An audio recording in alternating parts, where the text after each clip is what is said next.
Our other major story, the devastation of Hurricane Ida. The Category 4 storm cut a path of destruction across southeastern Louisiana. Ida tore through cities and towns, flooding streets and ripping apart buildings and homes. At least 2 people were killed. Crews are still trying to assess the full impact. Electricity remains out in New Orleans and surrounding areas for more than 880,000, and it's not at all clear when it will be restored. John Yang begins our coverage with this report. Today, Louisiana officials began surveying the damage from Hurricane Ida, one of the most powerful storms ever to hit the United States. Blasting ashore on Sunday as a Category 4 hurricane, Ida brought winds that reached 150 miles an hour, tearing roofs from buildings and knocking out power to the entire city of New Orleans. Ida hit 16 years to the day after Hurricane Katrina, a storm that killed more than 1,800 residents in Louisiana and Mississippi. Good afternoon. New Orleans Mayor LaToya Cantrell told reporters this afternoon that the city had avoided a worst-case scenario, but urged residents who had evacuated not to return yet. We did not have another Katrina, and that's something, again, we should all be grateful for. However, the impact is absolutely significant. While we held the line, no doubt about that, now is not the time for reentry.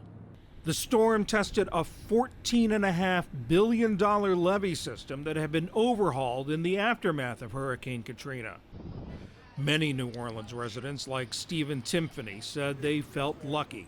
This was a lot of wind damage, and Katrina was more flood. Katrina, we got about 2 feet of water in here that just stayed for about a week or two. But this was just a lot of wind damage and no power. But officials worry that the power outage in New Orleans could make the city, which relies on pumps to clear storm water from streets, more susceptible to flooding in coming days. In addition, hundreds of thousands of residents remain without air conditioning or refrigeration. In nearby Jefferson Parish, residents crawled into attics to escape rising waters. Some even took to social media, pleading for help for themselves and their families as calls to rescue crews went unanswered. On Facebook today, the Louisiana State Police warned, communication is very limited in these areas. If you're stranded, it may be difficult to get help to you for quite some time. Jefferson Parish President Cynthia Lee Sheng spoke this morning about the desperate effort to reach trapped residents. Our water system's down, our electricity system's down. We have roads that are impassable because of water. We have roads that electrical poles are down, covering it, trees are down. So the first level of business is trying to get through to communications so we can work as efficiently as possible. The U.S. Army Corps of Engineers said the storm surge was so powerful it temporarily reversed the flow of the Mississippi River. Louisiana Governor John Bel Edwards told NBC's Today this morning that the human toll may not be clear for a while. I'm certain that as the day goes on, we will have more deaths. So we were getting calls for help. We know that, for example, some apartment buildings collapsed partially in certain areas. This happened during the height of the storm, and there was no way to go out and respond to those calls. President Biden met with FEMA officials this afternoon. He said more than 5,000 members of the National Guard had been activated for search and recovery efforts. We know Hurricane Ida had the potential to cause massive damage, and that's exactly what we saw. We're going to stand with you and the people of the Gulf as long as it takes for you to recover.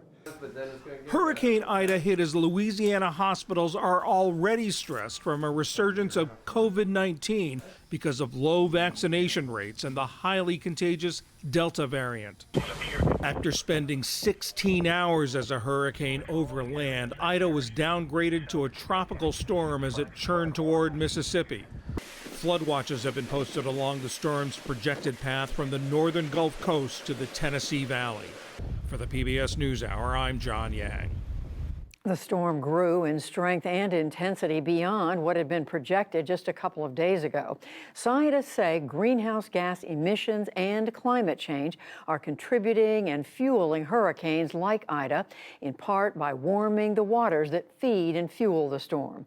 Let's go to one of the hardest hit areas that was in Ida's path, Louisiana's Lafourche Parish, west of New Orleans, where reports of damage are significant. Archie Chasson is the president of Lafourche Parish. Mr. Chasson, thank you very much for joining us. First of all, tell us how badly was Lafourche Parish hit? Yeah, you know, we got hit by a Mack truck over the last 16 hours with this one. It was every bit of the strong Category 4 that they told us it was going to be. We have major roof damage across probably the bottom 2/3 of our parish. The top third has probably some moderate damage to homes and businesses. 2 of our local hospitals, both of those facilities are compromised, and we're working on getting patients out of there. Our water system to the bottom third of our parish is compromised, and as we work to clean roads, we will try to figure out why that system is leaking, whether we lost a water tower somewhere along the way, or we have a mainline breach somewhere. So it's picking up the pieces right now. Communications are tough. Most of the cell phone towers and stuff were hard hit. So trying to commute on radios, dispatch with our sheriff's office, and all the partners here with us in the EOC is a little difficult at the moment. It sounds like just about everything was affected. What about people? Injuries? So luckily, no reported fatalities. We had some minor injuries that we were able to deal with our first responders. There are still some search and rescue operations happening as we try to get to people, as we can clear roads, clear power lines, and clear trees, and those will continue throughout the day and night until we can get to all the calls for service that we received during the storm that we were unable to get to due to the high winds. Give us a sense of how people are surviving at this moment. If they can't go anywhere, if they need water, if they don't have electricity, what are they doing? How are they getting by? It's tough for them right now, especially in the most southern part of our parish. We are working very diligently to get trucks in. We do have some staged bottled water. The main problem at this point is clearing the roads of all the debris. Lafourche Parish is a very narrow parish and long parish, so we have 2 major roads that parallel by Lafourche. We don't have a whole lot of entrances in and out to get to people, so we have to work and are working very hard to clear those roads of power lines and trees so we can start to be able to get supplies to the people in the most southern part of our parish. Do you have, Mr. Chasson, what you need? Do you have the equipment, the supplies that you need at this point? Yeah, you know, we have chainsaw crews and trustees crews in partnership with our sheriff's office, cutting up those trees and those power lines. A lot of our employees were here because they were essential and rode it out in different parts of the parish. So as they come in, we're opening up our regional field offices and getting excavators and backhoes and things like that to start pushing this stuff off the road. The big part into tonight, into tomorrow, we'll be getting bigger amounts of supplies into the parish. Tarps for people who lost roofs, food, MREs, ice, and water to be able to open up those points of distribution so we can able to help people survive just a little bit better. You mentioned the hospitals. Tell us what the situation there is.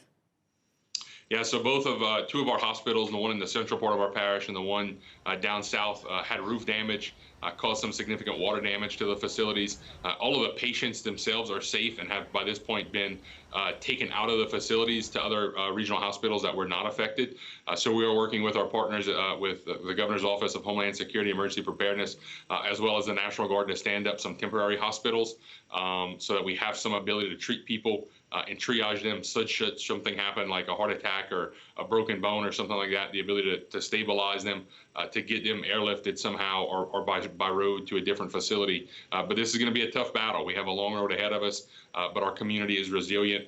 We put our faith in God, and we're going to get through this. You say a long road. It just sounds like such a massive undertaking. Do you have any idea how long it's going to take to put your parish back together? I don't at this point. I'm still trying to get some images from the bottom part of our parish to figure out exactly what's left down there. We're getting some stuff through intermittent interconnectivity with the internet, through Facebook, of all things. Social media works out to be a great thing sometimes. It's going to take us months, if not longer, to put together all of this stuff. We're going to be without power for several weeks, if not months. as we work to rebuild the transmission grid that feeds us here, as well as the thousands of power poles that are down across Lafourche Parish. So we definitely have a long road to go. Archie Chasson, president of Lafourche Parish, we certainly wish you the very best. We're so glad the casualties weren't worse, but you clearly have your work cut out. Thank you for joining us, and all the best. Thank you so much. Congressman Troy Carter represents Louisiana's 2nd District, which includes some of the areas hardest hit by Hurricane Ida, including portions of Jefferson Parish and most of New Orleans. And he joins us now on the phone. So, Congressman Carter, we just heard the parish president of Lafourche Parish say it's like they've been hit by a Mack truck. What would you say is your impression of what this hurricane did? I think I'd double down on that. He's probably quite right. Throughout the state, it's been a pretty hard hit. Some places not as hard as others. Some have incredibly been devastated. And what are you seeing? I know your district, we said, is the 2nd district. How are people doing? What is the situation there? It's dire. You've got people that are, some have been significantly damaged with property damage to their homes and their businesses. Nearly everyone has been impacted by being out of power, not having access to electricity, access to the internet, and in many cases, access to a cell phone, which makes it very difficult to keep people apprised of what's going on and to find out where they are so we can get to them to provide services. And so how would you describe the efforts to get to them? Do you even have access to the people who are most in need? Well, I think that the efforts have been as good as you can possibly hope for. The federal government stepped in immediately. The president signed off on the declaration of emergency right away, which released and freed lots of money and resources. The National Guard is on the ground as we speak, going into those areas where people were able to reach us by 911, as well as those areas where we suspect people did not get a chance to get out to evacuate in time.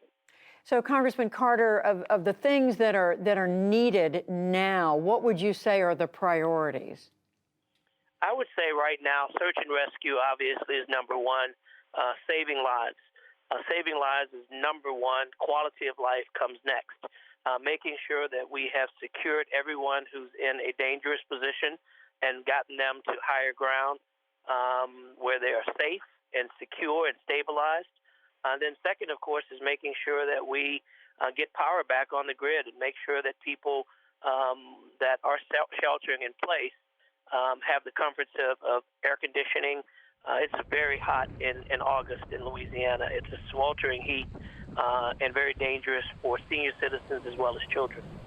And Congressman Carter, I know a lot of people are asking or are trying to compare this to Hurricane Katrina. I assume you were in the area back then. Why would you say that the destruction has so far not been worse, and certainly loss of life, thankfully? I've experienced both. I lived through Katrina and now Ida. And I will tell you the most significant difference is 16 years ago, we did not have the built-up levee system that we have today. The federal government investing the money into building our levees up to prevent or protect us from a storm like this looks like it's really paid dividends. Having the ability to have our communities not as ravished as they could be, and they're pretty bad now, but certainly a lot better than they were 16 years ago because we did, in fact, invest in stronger levee protection, and we'll continue to build on that. Representative Troy Carter of Louisiana's 2nd Congressional District, we certainly wish you and all your constituents the very best as you work your way through this. Thank you for joining us.